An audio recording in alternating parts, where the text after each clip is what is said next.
117, I'm delighted to be joined by Sam Alajiki. A quick note, this episode was recorded in person in September 2022 from California, and since recording, Sam has entered the transfer portal after 2 years at the University of Cal Berkley. During the episode, we discuss his career to date, recruiting advice, mindset, the men's under 20 team who finished 5-1 last summer, and so much more. I hope you enjoy.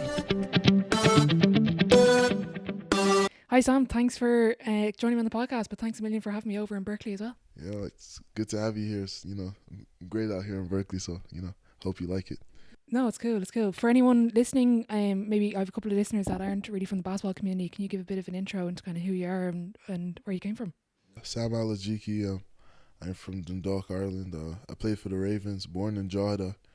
I moved to America when I was 17, played prep school until I was 18, and I went to University of California, Berkeley, so now I'm here. Okay, who was the first person to kind of put a ball in your hand growing up? Fu Fapito, Coach Fu. So yeah, he was the first one. He came to our primary school, Bay Estate, and he started doing like basketball clubs, and from there, he didn't pick me for the school basketball team. I remember that.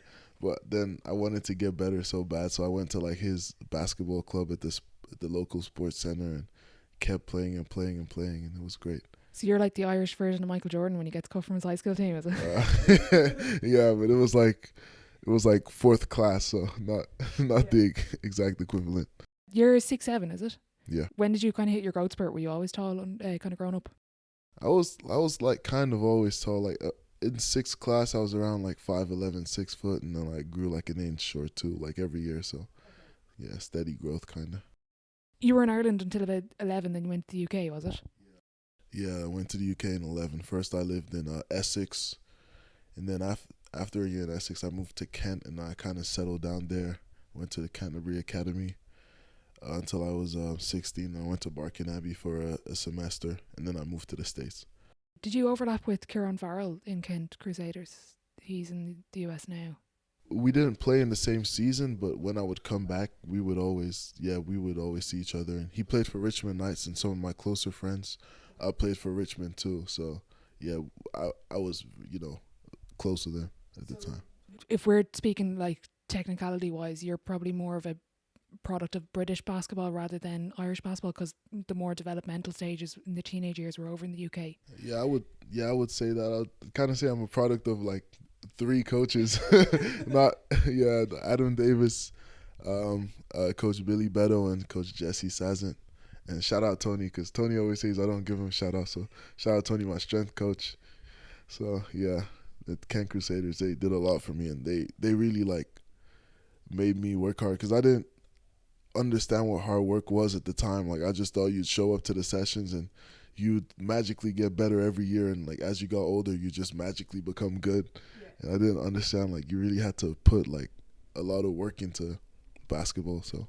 And was that a conversation that they had to have with you, or was that just you watching them kind of just going with the process? I mean, it was just how hard they pushed me. Like, I didn't understand. Like I thought it was gonna be easy at first. I thought basketball was a bit of fun. Like you just throw the ball in the basket and everything's merry, and you dunk it a few times.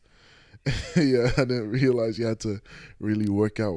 But I mean, I was about 13 at the time, so you can't blame me. I'm a kid, Yeah, that's fair. When did you start to physically develop kind of into the stature you are now? Was that later, or is kind of early stage you started to see the growth? I felt like when I first so I was always like not always athletic. Like I had to work like with Tony, my strength coach, like I build a foundation of like like stability and a little bit of power.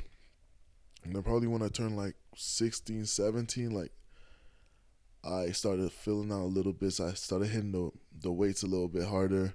And then when I got to West Virginia in January 2020, and then COVID hit in February, and by about August, I'd went from like 198 pounds to about 225. Okay.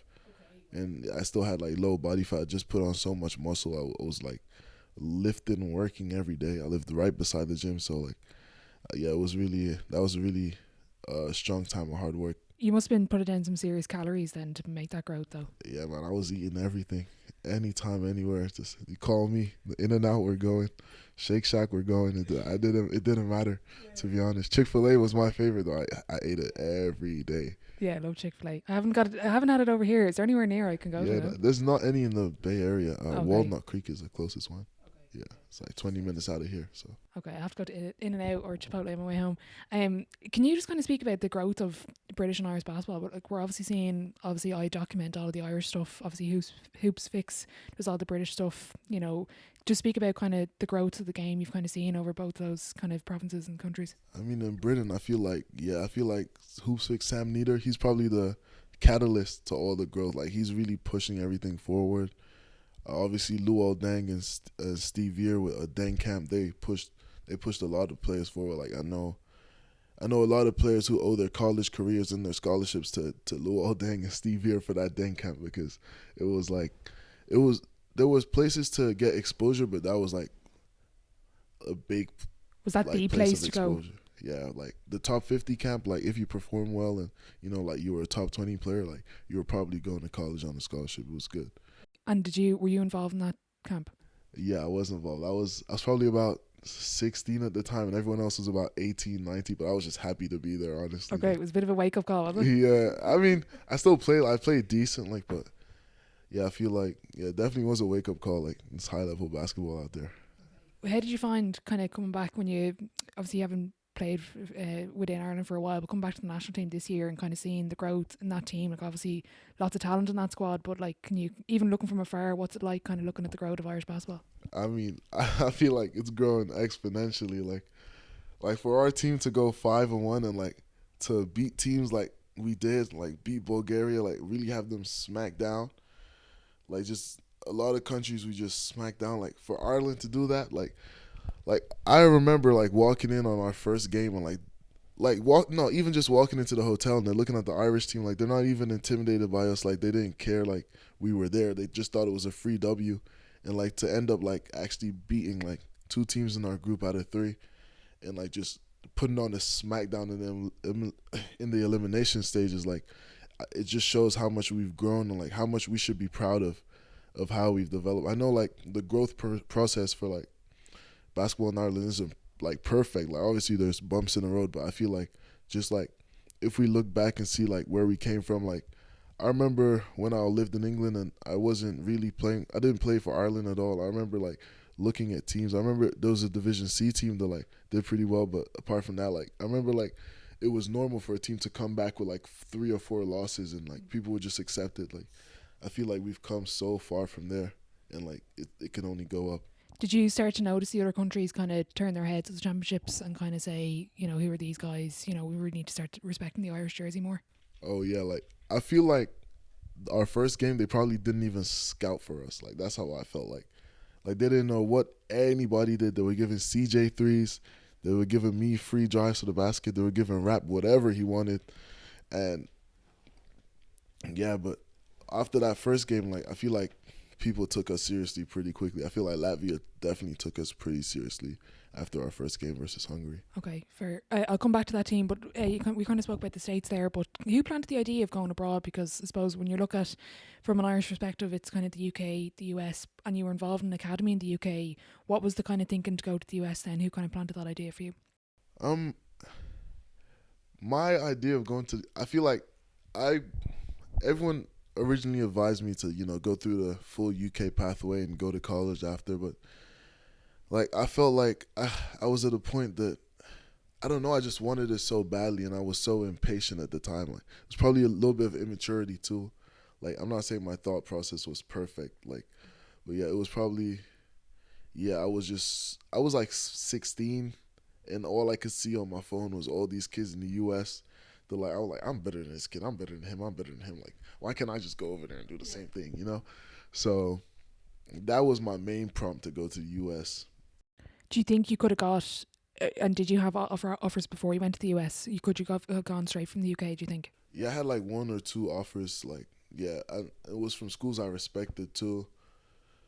I feel like as soon as I got to the US, it just blew up. Like, I was getting anything I ever dreamed of. Like, it was great. So, but I feel like it's still possible to make it work, like, wherever you're from, like, to be honest. Okay, why do you think that's now with kind of social media and probably a little bit of maybe even the reputation virus basketball kind of growing, people kind of looking at the likes of CJ, Brown and Park Cassidy from the girls' side of things?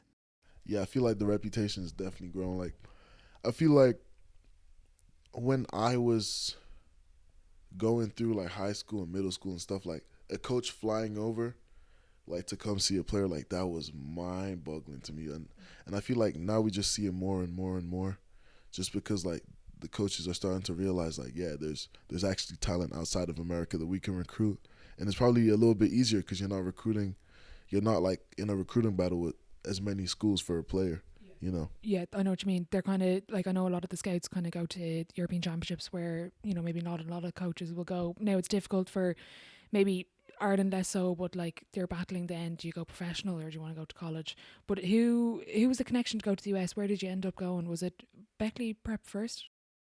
Yeah, it was Beckley Prep. So the headmaster of the school at Beckley Prep actually reached out to me, and he was like, yeah, like I wanna like we want you over here, like we wanna offer you like a scholarship to come play on our team, and like obviously hopefully win some games. And so they probably reached out to me in around June, July. I think I was playing with NABA in like Bulgaria or something, like, and I wasn't really taking it seriously because I was so focused on, yeah, I'm gonna do this pathway and this pathway. And like the more I thought about it, I was just like, why not? You only get to do this once, and I just wanted to, get everything out of this journey. So.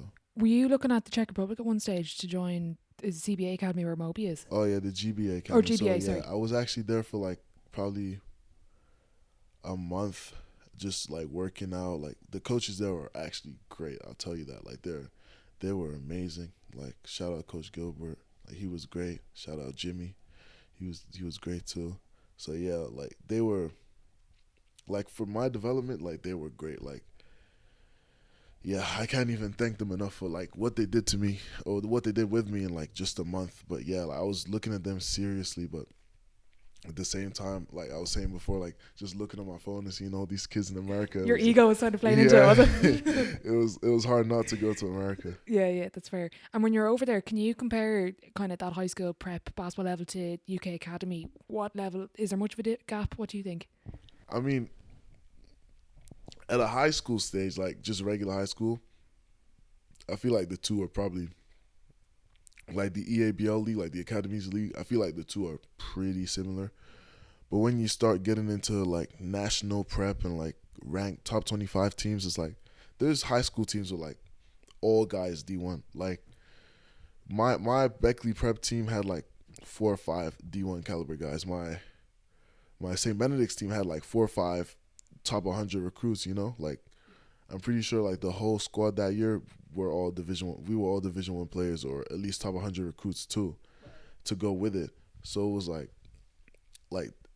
there's more levels to U.S. basketball than there is to U.K. basketball, so you can't really compare both of them. But like the highest level of U.S. basketball is like super duper high, and then U.K. basketball, like there's elite players in U.K. basketball, but like I feel like the teams overall like kind of bring down the level of the thing.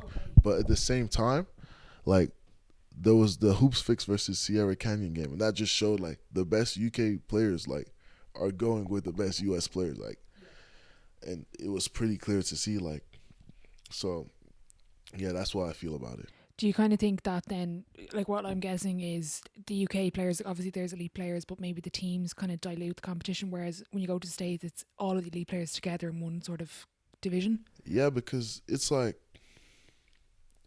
in America, like players are moving like everywhere, like to all group up and be on like a like a super team in the NBA, basically. And like in other places, it's just not possible, like with money and stuff. Like a lot of schools in the UK are not providing full scholarships and meals and housing for every single player at the high school level. So that type of thing makes it hard to compare. Because I'm sure if we could get scholarships for every single kid, like we would all obviously, like, because the thing is, like in Ireland and the UK, like the natural talent pool is like there. Like there's kids like athletic. Like I remember when I first met ND, like the kid, like he was still playing like football. I'm pretty sure like with having the Moore or something, like a small team in Dundalk. And kid was just an athletic monster. And you know, like if he was in the maybe if he was like in a situation where like they're providing him a full scholarship and development, and he would be like a great basketball player at that young age. But obviously, he's still developed and still a great player now. But like, you know what I mean? Like in the U.S., that that's why I would say is the difference between like grassroots in the U.S. and Ireland and the U.K. Like just how quickly they get onto the kids, like and like just it helps the development curve go up easier. You know. Do you think there's scope then, is kind of this argument I've kind of talked about it in a couple of episodes, but do you think we need an academy then in Ireland to kind of bring, maybe even younger ages, kind of get the likes of, the ND types to come in, the athletic players, and get them from an earlier age like the US? A thought I always had in my mind is like France has, you know what INSEP is? No. It's like, it's not like a national team, but like they have like their best, brightest young players at like I think it's like a nationally funded academy, and like they just develop him like crazy, and like things like that probably in Ireland. Obviously, like I'm not an expert on this. Yeah, no, of course, just your but opinion. Like, yeah, but like things like that is like I feel like that's like a great gateway to develop players. Like I don't think you need like academies. Like obviously, like the money right now is not there to have like a lot of academies everywhere. So I don't think right now it's super realistic to ask for. Obviously, it's something good to wish for. Like it would be great if we had academies like just developing players like crazy, you know. Yeah, I know what you mean. Yeah, talk a little bit about it. It's kind of taking this term from Drew Hannon, the unseen hours, but the process of becoming an elite athlete. Like, it's great when you come on my podcast and talk about, where you've gotten to now, but kind of those unseen hours people don't see, behind the takeovers. How tough is it to get to this level? Kind of give us that bit of an insight into what it actually takes, the process. And the process is, again, the 76ers, I'm taking all the turns from other people, but kind of give us a bit of an insight into the behind the scenes of becoming an elite athlete. I feel like people underestimate like how hard it is, like to become one, and then day to day living as one. You know what I mean? Like to become one, like there was days like when I was in Canterbury that I would wake up. We would work out before school, probably like 7 o'clock, and school starts at like 8:20. So we'd go to school at lunchtime. I'd have taken off my blazer, my shirt. I put shorts on. Sometimes I don't even have a t-shirt on. I'm just like, because I don't have an extra t-shirt in my bag, I'll be shooting for the whole hour of lunch. Go back to class, really sweaty and probably smelly and like probably like everyone giving out. Here's Sam. Probably annoying the girl beside me a little bit. And then then I'd have academy practice. And then after practice, we'd lift again. And then after lift, like we're like, oh, we got to get the weights out of our arms. Let's shoot again. We probably shoot another 200 shots. And like just days like that, just compiling, like it's a lot of basketball and it's a lot of hard work. And yeah, like what I would say about it is that you don't become high level in one day or 1 month or even 1 year. Like it's a result of like countless. It's a result of a habit. Like living your life with these habits that make you better is what's gonna make you better in the long run. Yeah, I know what you mean. And even like I was watching you doing your individual practice, like, and you were telling me about your schedule. Like, do you enjoy that grueling part? What do you enjoy about kind of when you're going through? Even you mentioned in school, in the UK, what do you enjoy about that part? What kept you with it? Whereas a lot of kids would be like, even kids listening now is probably like, oh, would I enjoy that? Would I still like basketball if I'm practicing that much every day? I feel like for me, my relationship with it is like I love basketball so much that like whatever gets me to my next step in basketball is like what I'm willing to do. And like my head coach always says like you gotta learn to love the hard things, cause like everything good is on the other side of hard, you know. And like even though like those moments are hard, like doing the last 30 seconds of a 2-minute plank is hard. You're probably cramping a little bit. It's like everything that 6-pack is on the other side of of that plank. You know what I mean? So just that's what like keeps me going. Like just loving, like first of all loving what I do, and knowing that having that end goal and vision that, like, if you want to become a great player, like, this is what you have to do, and this is what all great players have done. Even though you don't see it, this is what they have done, and it's the formula to be successful, and you just have to follow it. Did you ever fall out of love with basketball at any point so far in your career? Were there any kind of even moments of friction where you're like, oof? Can you just think back to any, or have you just had this, unwavering love for the game, the entire time? There's been hard times, but I've never questioned my love for basketball ever, to be honest. Like, as soon as I stopped playing football and started playing basketball, it's like being the love of my life. Imagine having a girlfriend since you were 9, and like you're still with her now. That's what I feel like. So yeah. Okay, yeah. And why basketball over football? What kind of enticed you to it? Apart from being tall, obviously, but like, what was the difference there?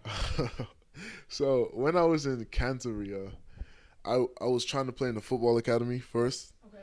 as well as the basketball academy, and then like probably 1 year in, like, I was still balancing both of them. Like, I would play a game, and then go sleep, and then the Sunday morning I would play like a Sunday league game or like an academy game, or I'd have practice or something like that. And after a while, the head football coach and then the head basketball coach, they came to me and he was like Sam, like, you're great at football. I'm not saying you're a bad player or anything, but like Coach Adam and Jesse have got like a plan for you, and like they know that basketball is gonna work out for you. And like at the time, I was like 14. I was like, no, like, what are they talking about? I'm going to the Premier League, like. So so so Love the confidence. I fought it. I fought it a little bit, and then I started playing basketball more, and I feel like just me getting better and seeing the results of actually working, like doing a drill and then being able to do the move in a game and make a shot and everyone's cheering. Like, it really like encouraged me at the time to keep going, and just keeping going like that. Just I don't know. I just learned to keep on keeping on. You know what I mean? Yeah. And after a while, it was all I could do. Again, kind of comes back to what you say about the habit. You just learn about the habits, the environment you're in. Kind of, you probably even don't sometimes realize when I was like saying coming in to watch you guys practice, but like you're in it, you're just part of the. This is just the process. This is what you have to go through. Whereas looking from the outside, it's different. It's the environment really as well as the habit. Yeah, like I feel like when people who don't play basketball or don't know about college level basketball like come and watch like me work out, they're like, yo, like, what are you doing? Like, you just ran up and down like 20 times, like at top speed. Yeah, like, and they're like, why would you do that to yourself? And like, I'm not even thinking about it. For me, it's just like, oh yeah, conditioning. I gotta get in shape so I can play in the game. And like, when you love it that much, I feel like everything that looks hard becomes easier. I'm not saying it's not still hard, but I'm just saying it becomes easier to do and process. Like a skydiver can skydive all day, and a regular person be like, I'm not jumping off a plane. Are you crazy? Yeah. So just like that. That makes sense. Yeah. Speaking of coaches, talk us through kind of the recruiting process. Who was the first college to reach out? How did you kind of get advice around that? Like, I suppose it is tricky trying to figure out where you want to go and how you want to do it properly. You see a lot of kids transferring for X or Y reasons, but how did you kind of start out, and do you have any mentors or people helping you during the recruiting process? So at the start of the recruitment process, I think my first school was Montana State. So they came to, when I was at Barking IB, they came to Barking IB, and they saw me and said they liked me and they wanted to follow me. And then a little while after, they offered me, and I was in bliss. Like, that was my dream. Like, I wanted to play D1 so bad. Like, when I lived in England, like, I saw all the people older than me, the playing D1. I was like, oh, I can do that too. I just need to keep on. And like that first offer, like, I feel like it pushed me again to work even harder. So then I was working hard, and then I moved to America, and then my first open gym in America, I'm talking about, like, I land in West Virginia, my coach drives me straight to the gym. Like 30 college coaches, like, all ready to just watch me. I'm like, oh, I didn't know it was like this. I didn't know they even knew who I was. Like, so yeah, as soon as I landed in West Virginia, my coach drove me straight to the gym. He's like, oh, you're gonna love this. And then I opened the gym. It's like a lot of, like, probably like 30 college coaches. They're all sat ready to just watch him. and like by the end of the first scrimmage, like a coach he walked up to me, offered me, just left. I was like, oh, all right, see ya, I guess. Like, thank you. And then just like playing and playing, I just picked up more and more. And then obviously COVID hit, and then things went silent for a little while because I'm an international guy. We want to see him play against like American competition. So then I get to go out and play AAU, and I'm like, oh yeah, like I'm playing AAU, like you should watch, blah blah blah, watch online, whatever you have to do. So and then we played AAU. I played pretty good. We won like the little championship they had, and then it started going up again. And then I transferred to St. Benedict's, and obviously they were well connected, and obviously they valued my coach's word because he was so popular, and he was just a well-known figure in high school basketball. So he also helped me pick up more offers, and by the time I knew, it was about like 15, 20 offers like to Division I schools. And in about November, like probably maybe October, like late October, but Coach Fox calls me like direct on my mobile, and he's like, hi, my name is Mark Fox, and I'm offering you a scholarship. And I'm like, oh, thanks. And then we talk more. We set up a Zoom. I learned more about the school.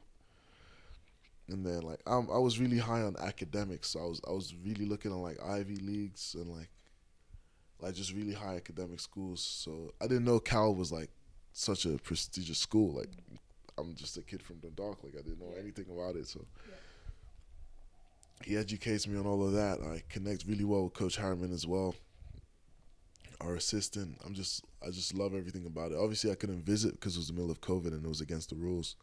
But like they just gave me a good feeling, and everything they told me while I was being recruited ended up being true. And since I've been here, it hasn't been perfect, but I feel like it's the best thing I could have got. And yeah, I don't regret coming here at all. I love it. Why were you so high on academics? Why was that such a big factor for you?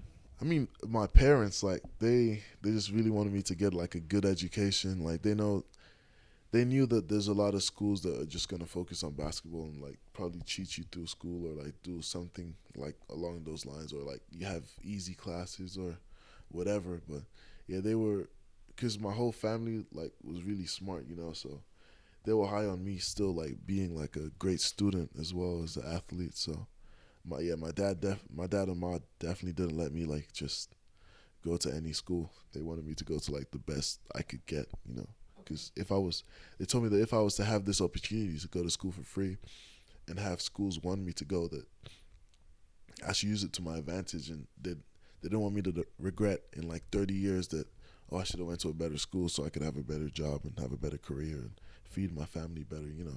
So yeah, I feel like I made the best decision that they would like and that I liked too. And were they always on board with the basketball decision for you? Like, I kind of guess, coming from Ireland, we're not a basketball stronghold. Sometimes parents don't understand the opportunities. Were they always on board? Were you able to explain, not only, potentially going professionally, but the college degrees here and the opportunities to get a scholarship are here? Yeah, so the thing is, like, my mom, like, from when I started, because she was the one who pushed me to, like, play basketball and drop football too. So, she like saw the vision, like she saw everything that basketball could do for me and what playing could do for me, and so she really pushed me in that direction. So like as soon as I started playing basketball and taking it seriously, like any decision I wanted to make regarding my career, she like just supported me 100%, and she just told me that like if I keep working hard, like nothing can go wrong, like you're always gonna win in the end if you work hard and you're good. Like nobody doesn't want a great player, like, so if you work hard and become great, that you're never going to be rejected by anyone. So yeah, that's a good way of looking at it. Were you always, when you're going through the recruitment process, kind of the questions that you asked at the time, can you think back to what you were asking, what you found valuable, and is there anything you would change and now ask looking back? I'm just conscious that there's probably younger listeners here that are going through the recruitment process and trying to learn from guys that have gone before you. So I asked about course load. That was important to me. I asked about like the majors available because I really wanted to do like business management or at least go to a business school. I asked about, like just basic welfare, like how big your stipend check is, if I get a stipend at all, where I'm gonna be living, how I'm gonna be living. Like I'd always contact like a few players, and so I get the actual like real scoop and like the players' view of how things are. And I always ask the players, how is the coach on a day-to-day basis? Is he a good person at heart? Just things like that. Things.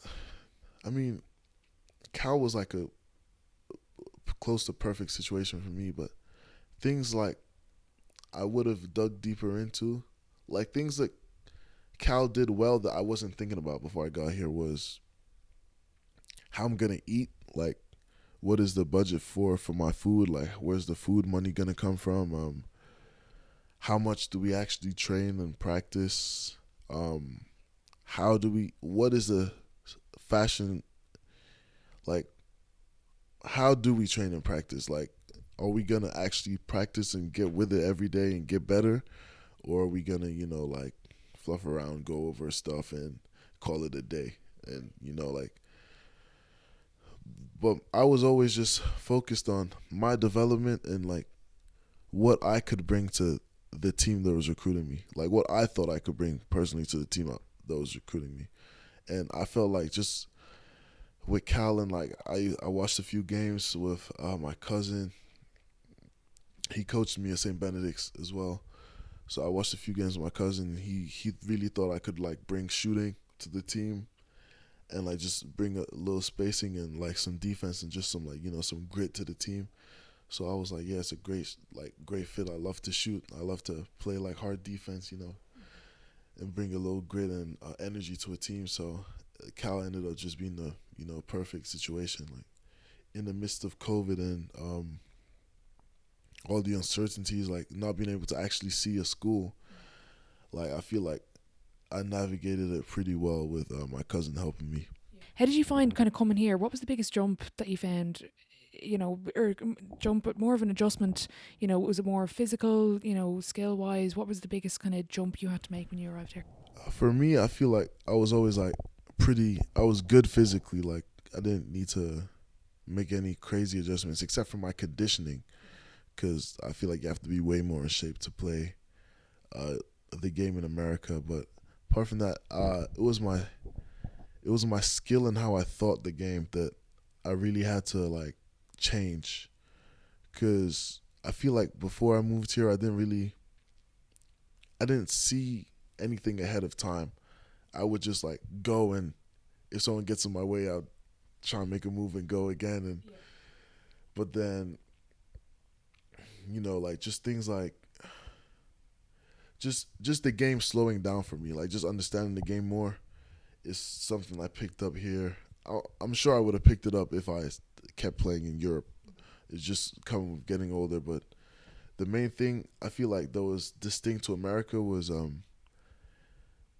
the how athletic and how relentless defenders were, and the bigs defensively. Like these guys are rotating, blocking shots. They're switching onto smaller players, staying in front.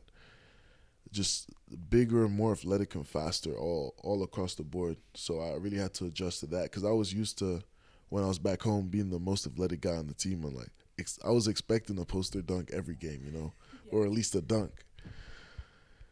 And when I got here, I got hit with a reality check. It was like, okay, Sam, you're gonna have to learn to shoot like the ball more. You can't take it to the rack every time, and you have to like just play a more balanced game to be a good player. Because before, I used to just be like balls to the wall, just head down, let's drive, try and get a dunk and one, let's scream, But yeah, just with time and growing up and with good coaching, I just learned to understand the game a whole lot more. And when you speak about the game slowing down, is that, and you would have said you might have picked it up in Europe as well, is that through you just being exposed to more basketball? Is it watching? Is it questioning? How do you develop that? A lot of players speak about where they kind of, the game slows down, it becomes easier to play. How do you develop that? I feel like watching film is a big part of it. Who you're watching film with is also like a big part of it for me. Like if I didn't have like great people, like great coaches around me who understood what they were seeing and could relay it to me, and also teach me how to understand what I was seeing. I feel like if I didn't have that, I would have had huge problems like progressing and developing in basketball. And obviously, just playing more, like just with more experience, like you just obviously it gets better and gets slower for you. Like, have you ever played like badminton before, like or table tennis? Like, Yeah.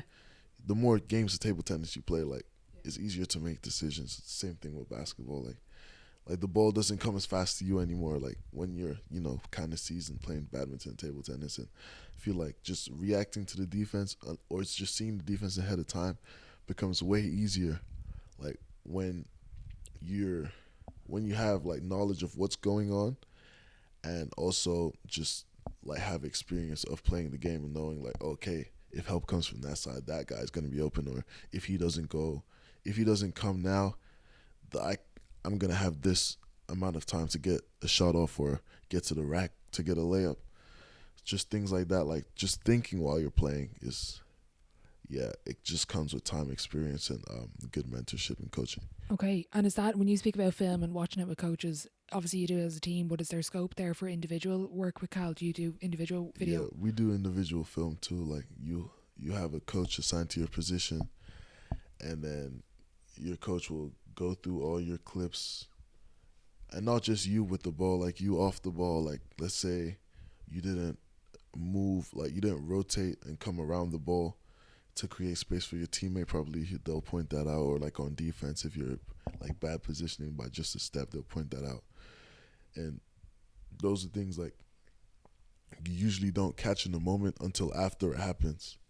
But like with watching film with a coach, like you make the mistake once and hopefully you'll be able to bounce back from it and never make it again, and just make it a smoother game for everyone. Yeah, that makes sense. Who do you like watching then? What players do you like kind of modelling your game around? Who do you, at any level or any team, who do you watch? So the funny thing is like it's gonna be a weird answer for some, but when I was first starting off, I liked watching Mario Hezonja play in Europe. I really liked his game. I liked his, his demeanor as well. But then, like in the NBA, I liked watching DeMar DeRozan play a lot. I liked Zach LaVine. I liked Kobe when he was still playing in the league. RIP, obviously. Uh, I liked Iman Shumpert. I don't know why, but I liked how he played. I liked J.R. Smith, how he played as well. I liked Carmelo Anthony a whole lot. Like I remember watching like a highlight tape from him, and I'm like probably 14 years old, and like I don't even know how to like do a left hand layup probably, and I come in under 15's practice, and I pump fake jab, take two dribbles, pump fake, and try to shoot a jump shot. And my coach stops the whole practice. He's like, "What are you doing?" Like I had a headband on too. I just wanted to be like Carmelo Anthony. Like I was so easily influenced.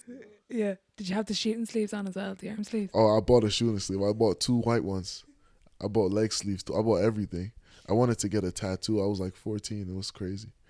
Is there anyone in terms of when you're at Cal, do you learn from in terms of your teammates? Who do you watch and like learning from on the court or in the video sessions? So last year when I was a freshman, I was lucky to have a Grant. He was a fifth year. His name is Grant Anticevic. He plays in the Australian NBL now. So he was just he was a great shooter and offensive player, and just like he was one of those guys that like you see clips on Twitter, like he would shoot like 50 shots and make 48. He was one of those guys, and just like learning just how to be consistent and how you move and how all that, like I used to think just my jump shot was just me, my arm, and flicking the wrist, and if I flick it right, it goes in, and if I don't, I miss. And I don't know how I shot good thinking like that, but like just watching him and like the coach is showing me how he moves and shoots, and it really helped me just become like a much more consistent shooter, like, and much more consistent with how I flow into my shot, and like me being set and having like a good stance and like bending my knees and like just being low and being ready to pop up and shoot. Just he helped me like a whole lot. Like last year. Like I couldn't thank him enough for like what he's done for me. What was the best advice you got from anybody coming in and trying to balance, even you picking up the shooting stuff, but trying to balance, academics, basketball? Was there any particular advice that you found very helpful in your first year? Yeah, so when I first got here, I had like a great first 2 weeks, and I had one bad day, like a bad day in practice. Like I couldn't make a layup. I'm telling you, like it was bad, and like my Coach Harriman brought me over, and he's like, the problem with a lot of high school freshmen is they get too high. I mean, college freshmen is they get too high, and then they get too low, and there's just not enough consistency. And he just told me that I shouldn't let a bad day turn into anything more than a bad day, and that really helped me, because I remember having a bad day before, and like it would mess with my confidence, because like maybe this guy blocked me and I turned it over. I'm like, oh, what do I do? Like, do I belong here? Like, am I doing something wrong?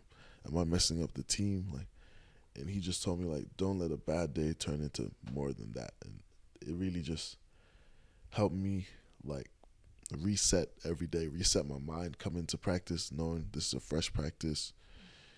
You can leave your mark on practice every day, and yesterday is not forgotten about, but yesterday does not matter as much as what we are doing right now and what we're doing today. So yeah, that was probably the biggest piece of advice that helped me last year. And do you find, are you more motivated by a setback, like let's say, for example, a bad practice, or you're going through a shooting slump for a little while, or are you more motivated by those days when you're getting, you're scoring really well, you're feeling your feel of the game is going really well? What is it for you? I would say I'm motivated by the feeling of being great. Like everyone knows the days that nothing can go wrong, and I feel like just working every day.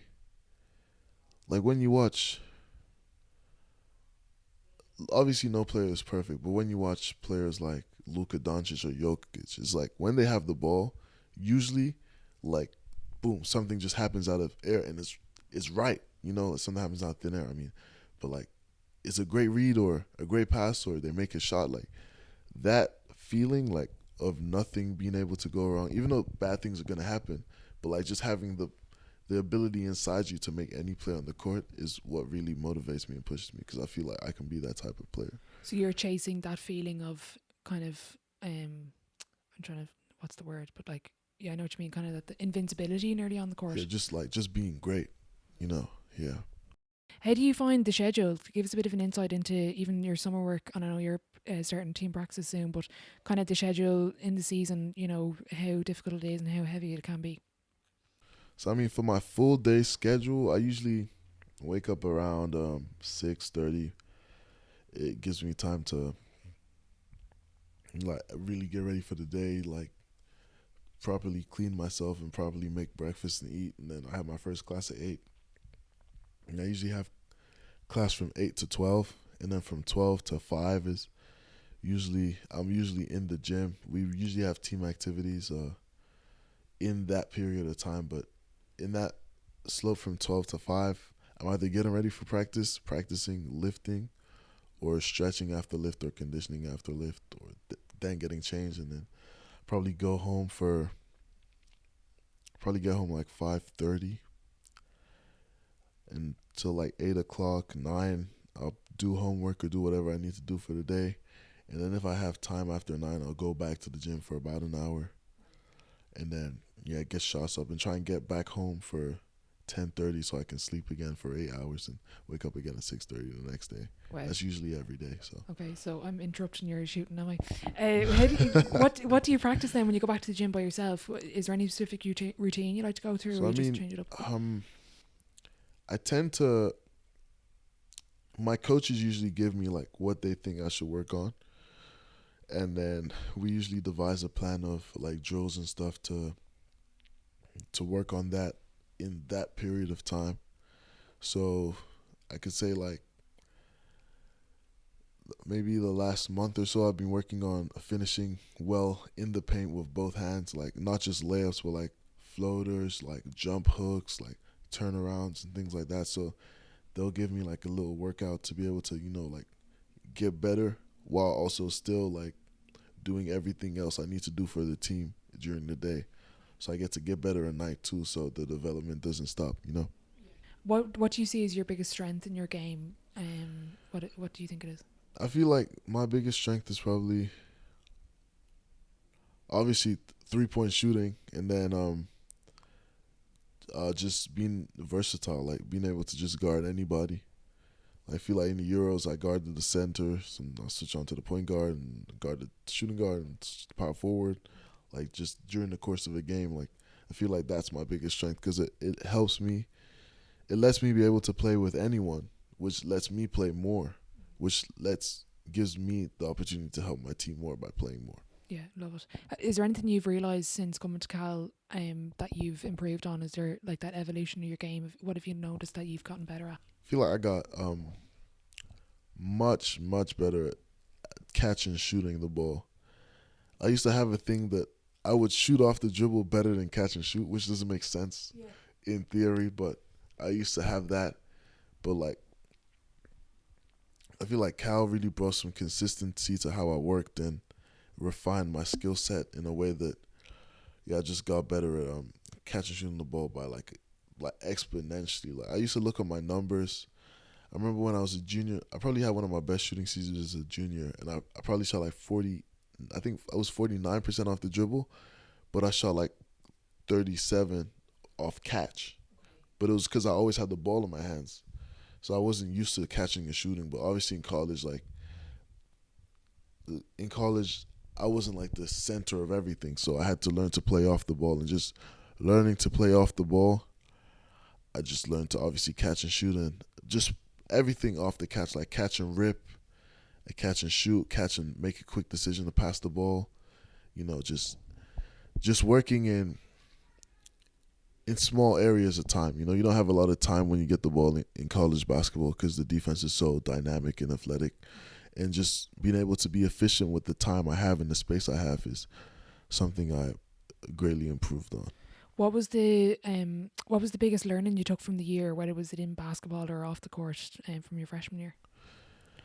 The biggest lesson is I would go back to what Coach Harriman said to me, like, don't let a bad day turn into more than that. Like the whole idea of having a slump. Like, the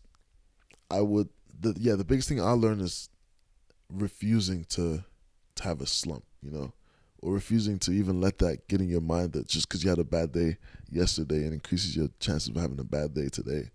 Like, me having a bad day just means that tomorrow I have to go out there and kill it. You know what I mean? I would say that's the biggest lesson I learned. Would you see basketball as more mental or physical challenge? What is it for you? I feel like at this level, obviously everyone's not the same, but physicality is like the physical challenges. It's a more level playing field, and like games are won like mentally. I feel like, and like just the mindset, like the mindset of a team can like you can have the same group of talented players, and if their mindset is messed up, they won't win a single game. And you can have a team of like not great players, but they're all together and their mindset is great, and they'll be able to win. So I would definitely say like it's both. Obviously, it's a mental and physical challenge, but the mental is usually what separates being good from being great. Okay, interesting. Is there anything you do before a game mentally to prepare? As people speak about visualization, sports psychology. Is there anything particular you find helpful or that you do? I mean, I feel like every day I have the exact same routine, which I obviously shared with you earlier. I eat the exact same thing, basically. Okay. What's your go-to pre-game meal then? So, I mean, in the morning, I'll always eat oatmeal and 6 scrambled eggs. 6? Yeah. I mean... That's fair. I mean, like, for... I don't know. It doesn't feel like that much to me, honestly, but... I have 6 scrambled eggs in the oatmeal, and I'll put some peanut butter in the oatmeal or some peanut butter and jam sometimes. And then I'll have a pasta every time, pasta and chicken before the game. And I just feel like just doing the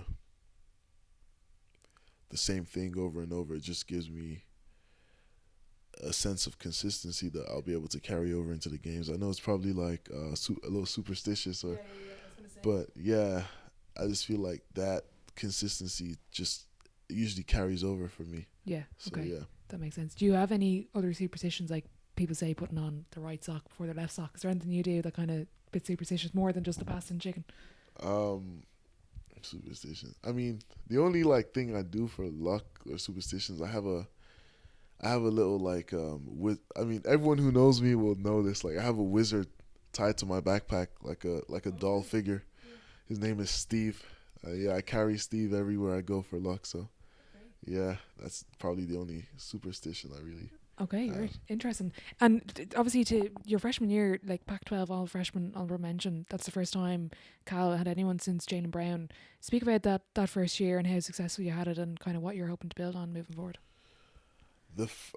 That year was the thing is, when I look back on the year, I was like happy and proud of myself. But during the year, I just kept feeling like I can do more, I can do more, I can do more, I can do more. And like I wasn't living completely in the moment. I feel like I was just so focused on, oh, what can I do next game to make sure we win? What can I do next game to make sure like I get more rebounds or get more anything, you know? Like, so we can just have an edge. And I wasn't thinking about myself really, because I was just so focused on like what can we do, what can we do, what can we do, what can we do. And obviously at the end of the season, like when things winded down and I had some time to reflect and what I had done, I was I wasn't satisfied, but I was proud of what I've done. Like, cause just like looking back to where I came from and how far I came, like it just, you know, it made me happy and felt a sense of pride. And I felt like the people around me and people that raised me like were proud of me too. So yeah, I was happy about that season. Yeah. I love the way you're speaking about that we mentality, and even when we look at that Irish team from the summer, all of the great players coming together and just buying into that system. How do you, as a player with such talent and such ability, develop that mentality? Because you see some players maybe struggle to kind of buy into the team. How do you get around it? What advice would you give to players on kind of buying into the system and buying into the group? For me, the thing about it is, so when I was in high school, this is probably where I came to that great realization. People don't pay as much attention to bad teams. So if you want your recognition and your attention and all your accolades or whatever you're dreaming of, you have to be a great team. So like there's a lot of guys who score a lot on a bad team and like that's it. They just, after their 4 years, they tell their friends, "Oh yeah, I played in college. I averaged 20." "Oh, did you do anything? Did you win anything? Did you go to the tournament?" No, no, no. Like I would much rather be the guy who contributed to something that was bigger than me and was actually a part of a brotherhood that did great things. So that's why the we thing is like so important to me, because I'm sure if I went to Euros and averaged 30 and we went 1-5 instead of 5-1, like, ooh, yes, I averaged 30 guys, we lost every game. I'd rather average the 13 that I did and we win a bunch of games and everyone is happy with the results instead of just me being happy because I'm self-absorbed and I want all the glory for myself. You know what I mean? Like, I feel like the Ireland thing is probably the best example. Just the power of. I feel like that Ireland team is just a great example of the power of we. Because you could put us head to head with some of those national team players. Like, oh, he plays pro here, he does this here, but at the end of the day, we had what they didn't have. Like we had that togetherness and that like battle mentality, like that war mentality, kind of that carried us through and just made the tournament way easier for us. And was that a conversation that you had together as a team with Paddy, or was that just kind of some teams speak about their cultures not even spoken about? It's just that buy-in from day one. How did you develop that? See, like Paddy talked about it obviously, and Eli was was our captain, and he really brought us together. And yeah, I credit Eli for like the the camaraderie we had. He really brought us together, even when things were going wrong and some people were going astray, he'd pull them back in. Potty would pull them back in. Endo would pull him back in. Like everyone was, Allen would even pull him back in. Everyone was working to to contribute to the we, and what we as a team could do and what we as a team could achieve. Mm. Can you compare? Obviously, it's different, but can you compare the international, even the, let's say, under 20 Euros to college basketball? And I'm conscious, obviously, it's different because of the age. You've obviously older guys in college, but when you're playing against players that have pro contracts in these different countries, can you compare the two styles of the two games? Is it too difficult? Like there's differences. Obviously, like I think the differences are apparent, but honestly I couldn't do anything to compare it, to be honest. Okay, yeah, that's fair. Obviously, the Irish senior men's team next summer are going ahead with their pre-qualifiers, their next stage, the qualification process. Is that something you'd like to do moving forward? Represent the Irish senior team? Is that part of your plans and your goals? Yeah, representing the Irish team is definitely in my plans. I was actually training them a little bit in was it May when I went back, and I met all the guys. I liked them. They were great to play with. CJ was with me training, so he also pulled me into it a little bit. But yeah, it's a good setup. I feel like we're going in the right direction. Yeah, it's something to look forward to in the future. Okay. Is there much of a camaraderie or kind of a group of, I always, my list, the Irish or Green Army abroad, is there much kind of communication between Irish players in the States, or whether it's in Europe with Moby, or who would you talk to the most?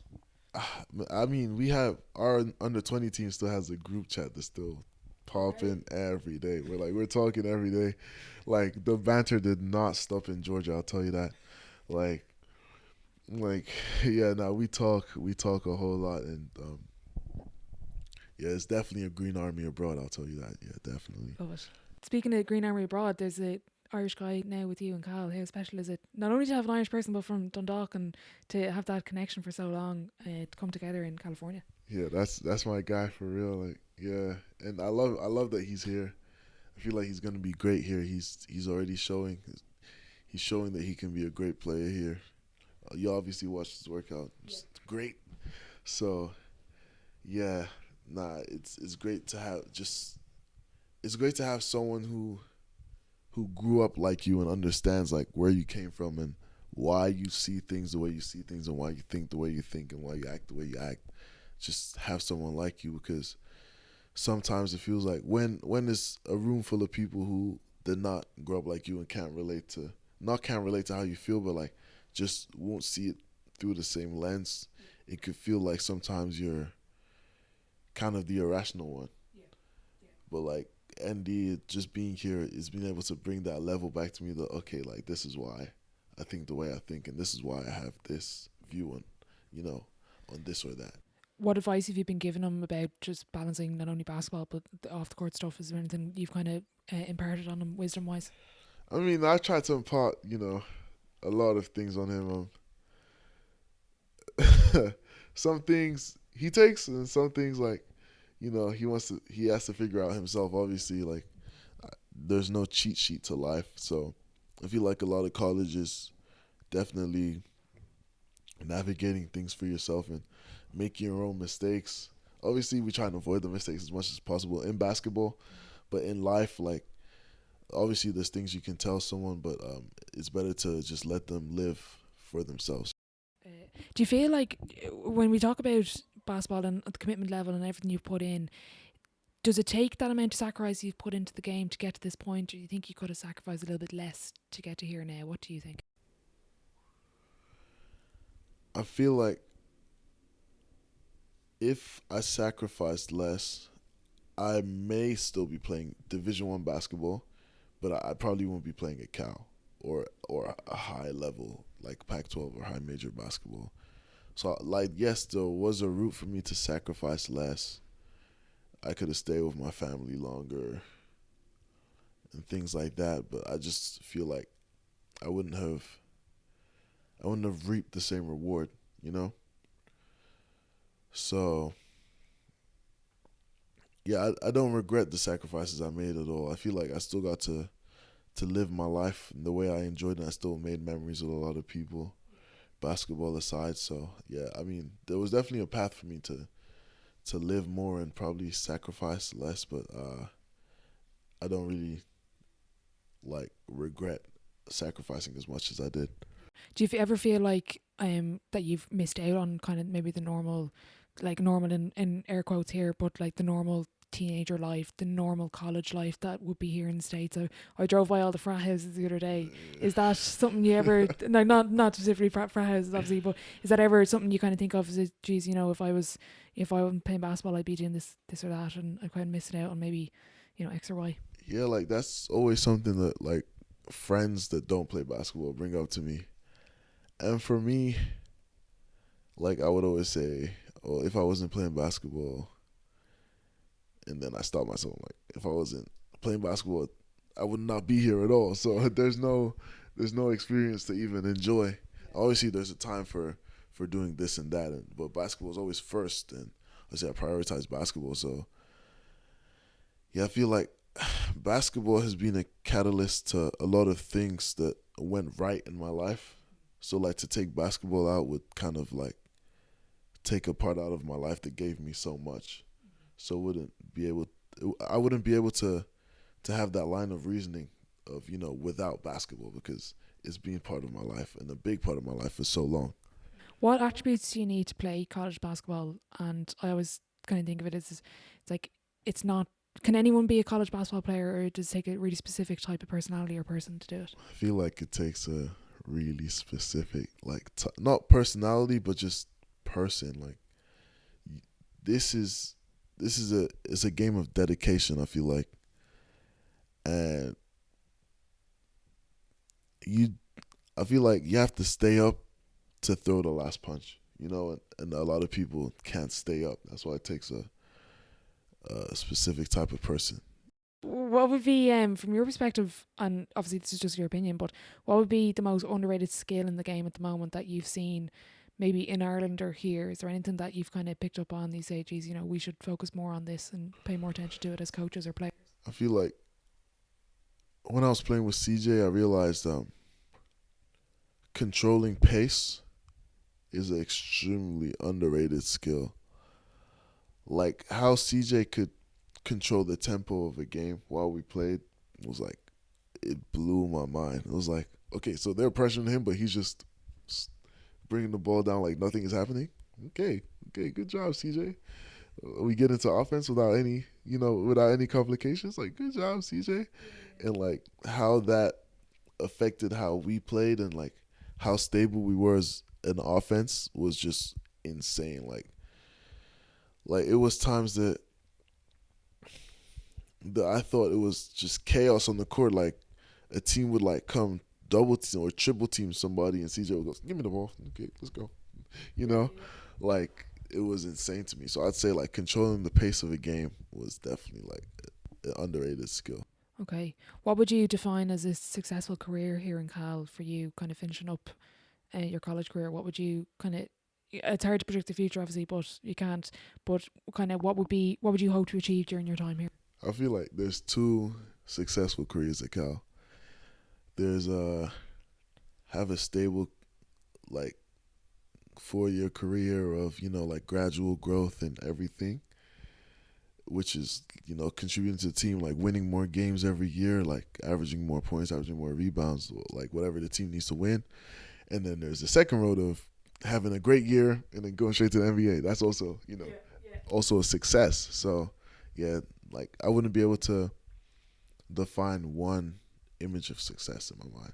Okay, that's fair. How do you deal with off the court stuff, like kind of being in the spotlight? You know, Irish basketball being one thing, but being on campus, dealing with social media. Is there anything? How do you navigate that side of things?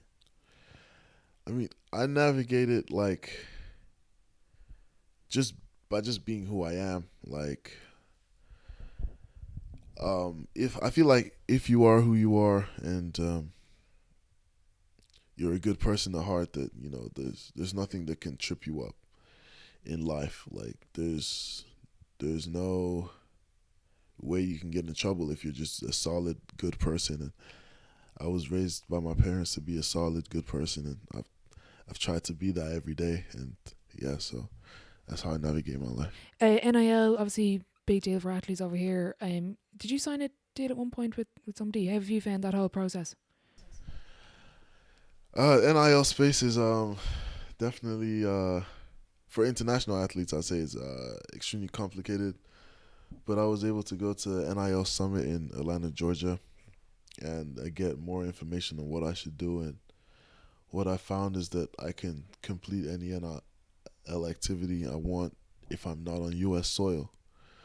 So that's how I navigated my NIL, and I think that's how other international athletes are navigating it right now. So usually, when someone goes back home to see their family, then they can do all the NIL stuff they need to do, or if they just just fly somewhere that's not the U.S., then they can do all their NIL stuff and then fly back in Okay, so there is a 30 there is days. a specific thing you're not allowed to do anything on US soil in terms of NIL for international students, is it? Yeah, for international students, yeah. Okay, I get the sense that it's still obviously it's such a benefit for college athletes, but it's still probably a developing, growing space that will obviously take a different number of forms from here over the next couple of years. Yeah, the thing about NIL is it's so new that there's not one expert, and they didn't there's not exactly like a clear rule book. So you just have to like stay advised and stay proactive in working through the space and just hoping for the best. Okay, what advice would you give to kids back in Ireland on kind of chasing and choosing opportunities and strength and conditioning is obviously a big conversation at home as well, but kind of that opportunity, navigating that path if they do have ambitions to come over here and make a successful career for themselves. I would say build the habits of working.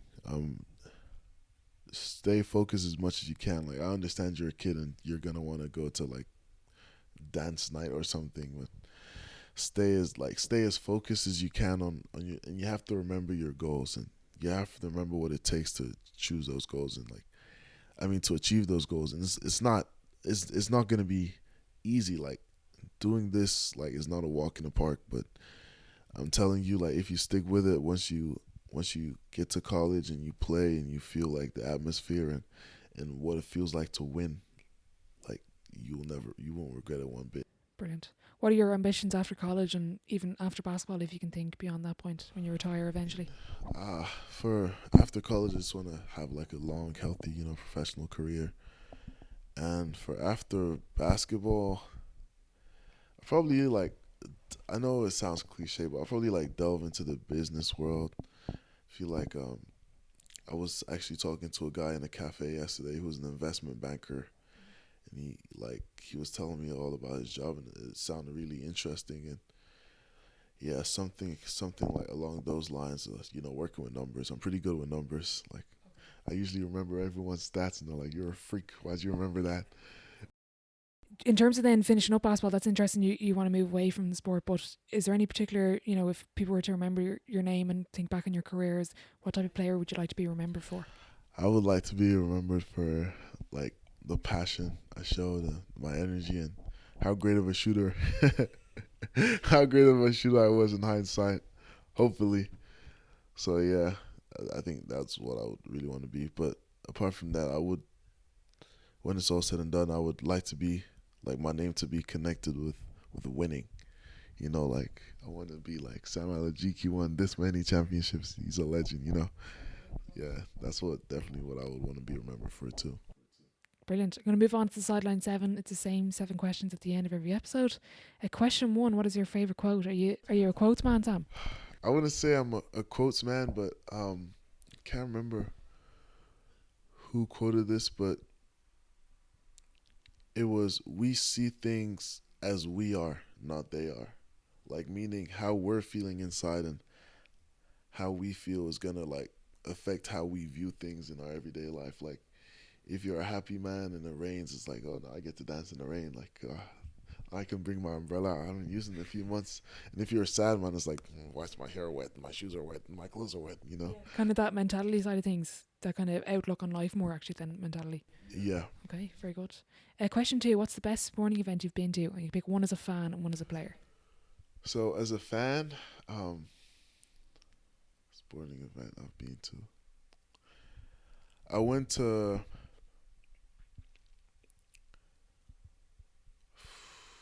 Ooh, that's a hard one. Actually, when I was a kid, it was like during the prime glory days of Dundalk FC. I went to a Dundalk FC game and we played Drogheda, and we smacked them. Yeah, and I remember just being absolutely. I was on top of the world. Like honestly, it was my first Dundalk FC game. The only name I knew was Chris Shields, Patrick Hubban, I guess, and Gartland, legend, Ryan Gartland. Yep. So I knew those names, and yeah, um, yeah, but they smacked Drogheda that day, and I knew they were our rivals. So Okay. yeah, I was having fun that day. Is there any particular game that stood out for you playing wise in your career at any level? Me playing, um, I would say my first big game in America really opened my eyes. I think we were playing against Liberty Heights High School. This is when I played for Berkley, and I think I had like 20, 27 or 28 points, and I hit like five or six threes, and I just remember it was just the time of my life, and it was a lot of like Division One guys on the other team, and I wasn't fully cemented as the Division One player. But after that game, it was like I felt like I cleared a lot of doubts up, and it made me feel really good about myself, about as a player. Very good. Question 3: what's been the biggest setback or challenge so far in your career, and how did you react to it?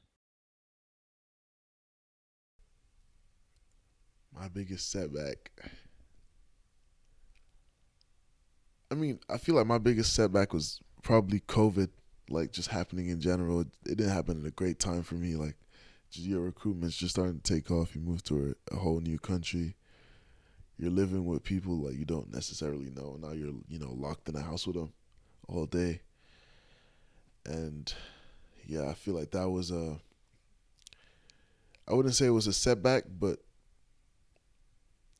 if if I was to make excuses, it could be an excuse, but obviously it's not an excuse because I still got out of it pretty good. And yeah, I'd say that was probably like the biggest challenge I faced was just like the restrictions of COVID. Like sometimes not being able to get in a gym consistently because the police are there. They've closed it down. Say nobody's allowed to work out because working out gives you COVID. So so yeah. Question 4: kind of on the flip side, and what's been your biggest achievement to date within in the court or off the court? I would say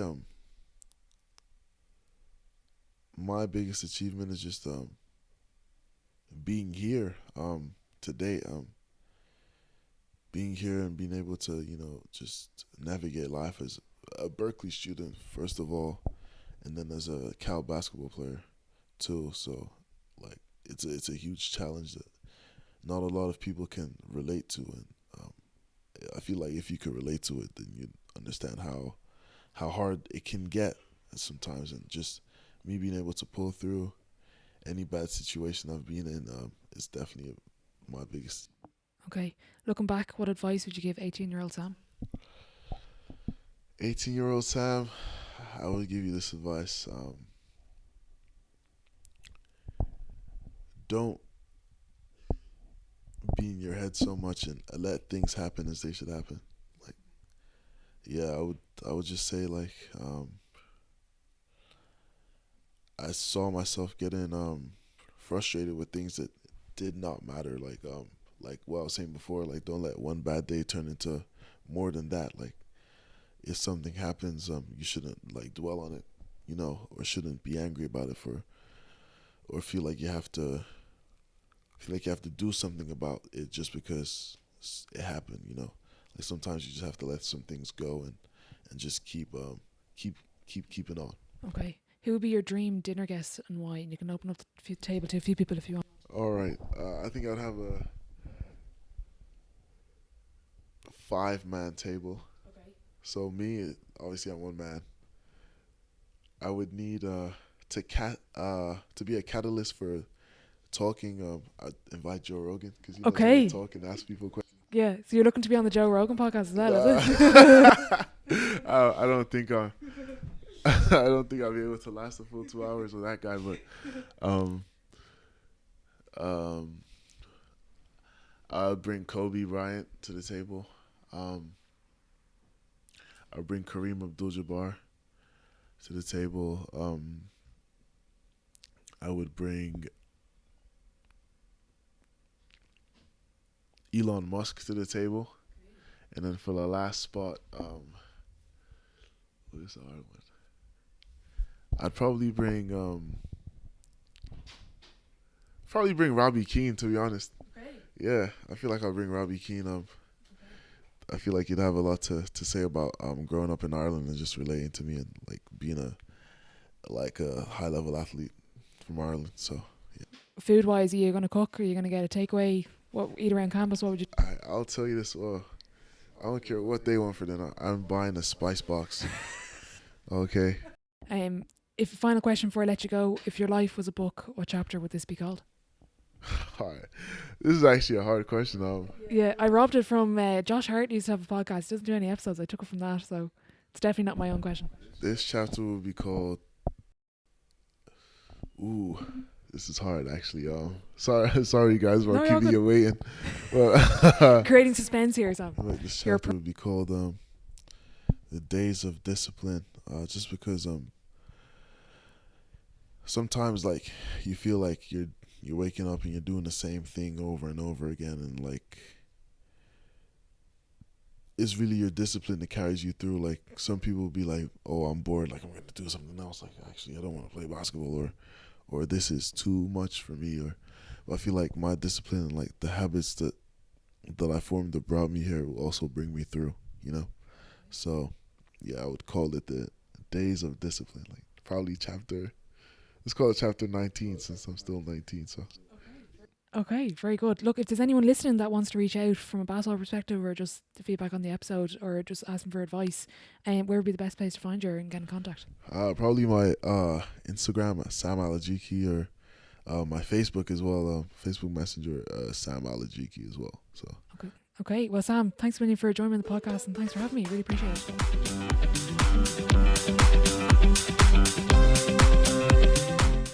A big thank you to Sam for joining me on the podcast today. I thoroughly enjoyed our chat and I hope you got something from it. I just want to wish him the best of luck in the transfer portal and beyond, and hopefully we see him in the Ireland jersey very soon. If you are enjoying the podcast, please do leave a rating and a review over on Apple Podcasts and Spotify, as it does help the show grow. As always, thank you for listening.